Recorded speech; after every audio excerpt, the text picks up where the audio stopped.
O Jornal Nacional dá início, nesta segunda-feira, a uma série de entrevistas ao vivo com os principais candidatos à presidência da República. Nós vamos abordar aqui temas polêmicos das candidaturas e também confrontar os candidatos com as suas realizações em cargos públicos. É claro que não seria possível esgotar esses temas todos numa única entrevista. Mas nas próximas semanas os candidatos estarão também no Bom Dia Brasil e no Jornal da Globo.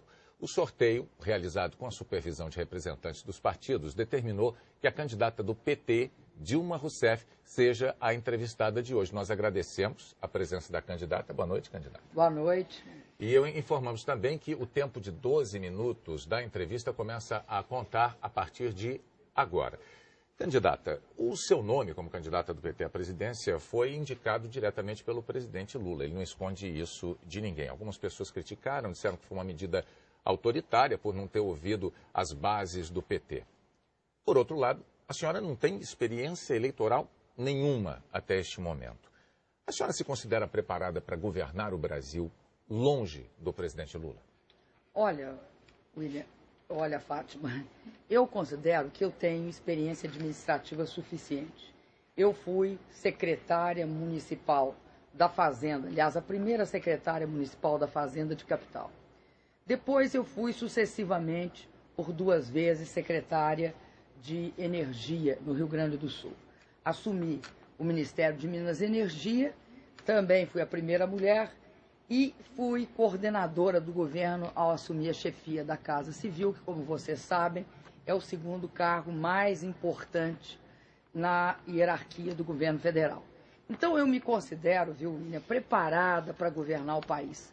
E mais do que isso, eu tenho experiência, eu conheço o Brasil de ponta a ponta, conheço os problemas do governo brasileiro. A sua relação com o presidente Lula, a senhora faz questão de dizer que é muito afinada com ele. Junto a isso, o fato de a senhora não ter experiência e ter tido o nome indicado diretamente por ele, de alguma maneira, a senhora acha que isso poderia fazer com que o eleitor a enxergasse, ou enxergasse o presidente Lula atualmente como um tutor do seu governo, caso eleito? Você sabe, Bonner, o pessoal tem de escolher o que eu sou. Uns dizem que eu sou uma mulher forte, outros dizem que eu tenho tutor. Eu quero te dizer o seguinte, a minha relação política com o presidente Lula, eu tenho imenso orgulho dela. Eu participei diretamente com o presidente, fui o braço direito e esquerdo dele, nesse processo de transformar o Brasil num país diferente, um país que cresce, que distribui renda, em que as pessoas têm a primeira vez, depois de muitos anos, a possibilidade de subir na vida. Então, eu não vejo problema nenhum na minha relação com o presidente Lula. Pelo contrário, eu vejo que até é um fator muito positivo, porque ele é um grande líder e é reconhecido isso no mundo inteiro. A senhora falou de temperamento. Alguns críticos, muitos críticos e alguns até aliados falam que a senhora tem um temperamento difícil. O que a gente espera de um presidente é que ele, entre outras coisas, seja capaz de fazer alianças, de negociar, ter habilidade política para fazer acordos. A senhora, de que forma pretende que esse temperamento que dizem ser duro, difícil, não interfira no seu governo, caso eleito? Fátima, eu estava respondendo justamente isso, que eu acho que tem visões construídas a meu respeito. Eu acho que eu sou uma pessoa firme, acho que em relação aos problemas do povo brasileiro, eu não vacilo, né? Eu acho que tem de ser resolvido prontamente, nós temos de fazer um enorme esforço.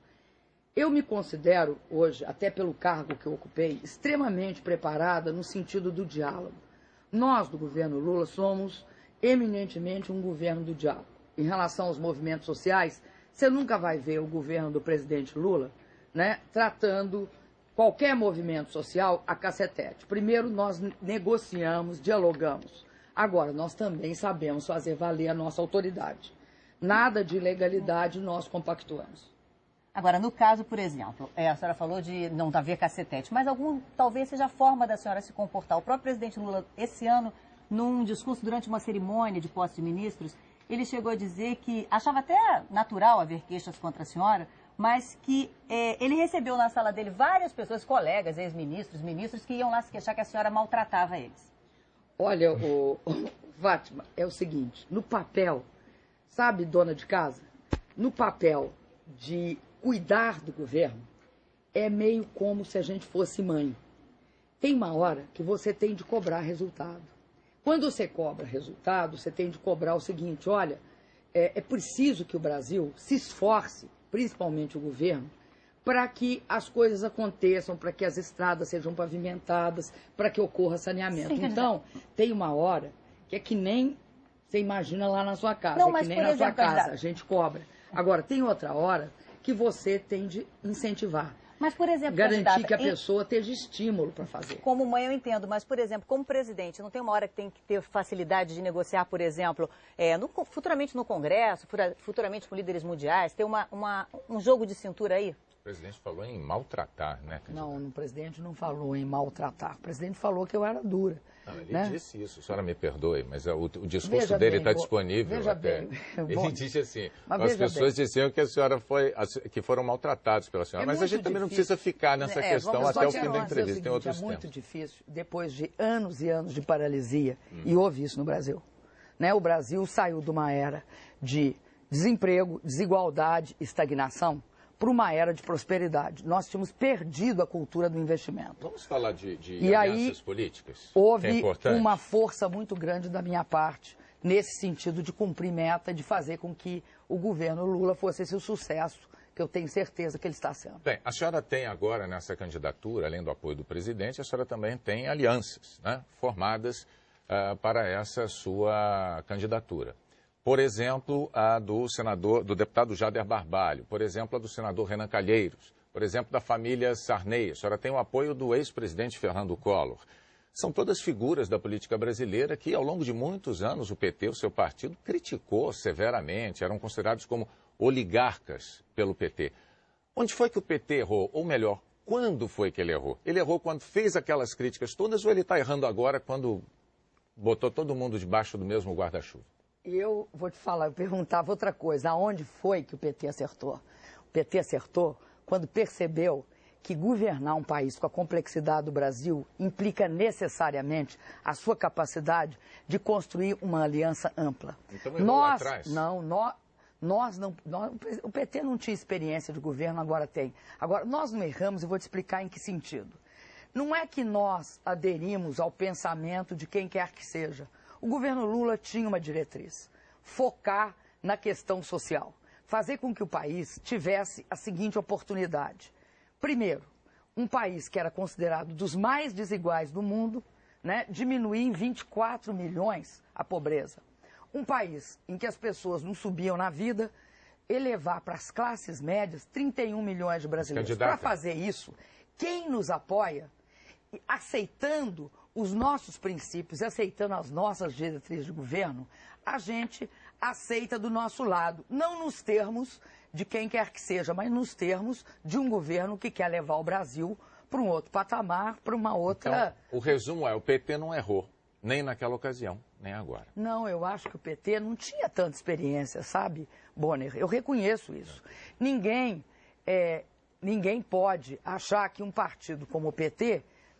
que nunca tinha estado no governo federal, tenha, naquele momento, a mesma experiência que tem hoje. Acho que o PT aprendeu muito, mudou, porque a capacidade de mudar é importante. Vamos lá, mudou. Candidata, vamos aproveitar o tempo da melhor maneira. Quer dizer, o PT tem hoje, já nas costas, 8 anos de governo, então é razoável que a gente tente abordar aqui algumas das realizações. Vamos discutir um pouco o desempenho do governo em algumas áreas, começando pela economia. O governo festeja, comemora muito melhoras da área econômica.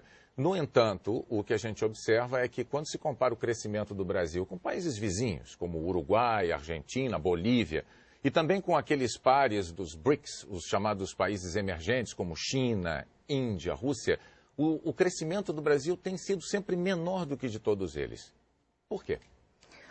Olha, eu acredito que nós tivemos um processo muito mais duro no Brasil com a crise da dívida e com o governo que nos antecedeu. Mais dura do que no Uruguai e na Bolívia, candidato? Acho que o Uruguai e a Bolívia são países que são, sem nenhum menosprezo, acho que os países pequenos têm de ser respeitados, do tamanho de alguns estados menores do Brasil. O Brasil é um país de 190 milhões de habitantes.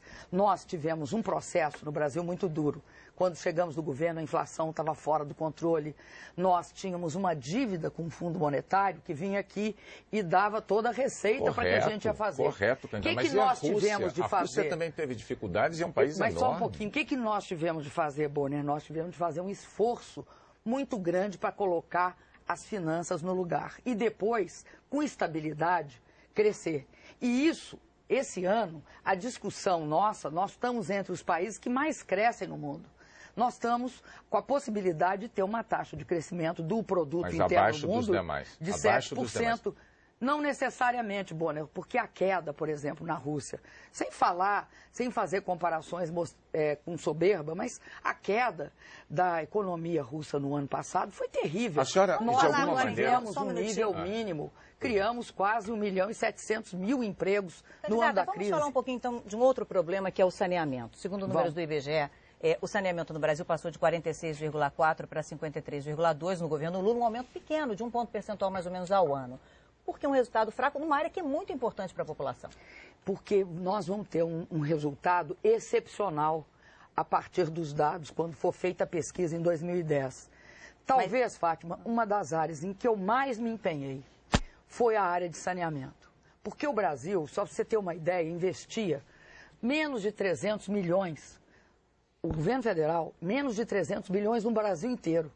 Hoje, aqui no Rio, numa favela, aqui, a da Rocinha, que eu estive hoje, nós investimos mais de 270 milhões. Esses são dados de 6 anos, quer dizer, esse resultado que a senhora está falando vai aparecer de um ano e meio para cá. Porque o que aconteceu? Nós lançamos o programa de aceleração do crescimento para o caso do saneamento na metade de 2007. Começou a amadurecer porque o país parou de fazer projeto, prefeitos e governadores. Apresentaram os projetos agora, em torno de início de 2008. E aceleraram. Agora, eu estava vendo, recentemente, nós temos hoje uma execução de obras no Brasil inteiro. Aqui, Rocinha, Pavãozinho, Complexo do Alemão, obras de saneamento, obras de habitação, a Baixada Santista no Rio e a Baixada Fluminense aqui no Rio de Janeiro, ela teve um investimento monumental em saneamento. A gente gostaria agora que a senhora, em 30 segundos, desse uma mensagem ao eleitor, se despedindo, então, aqui da sua participação no Jornal Nacional.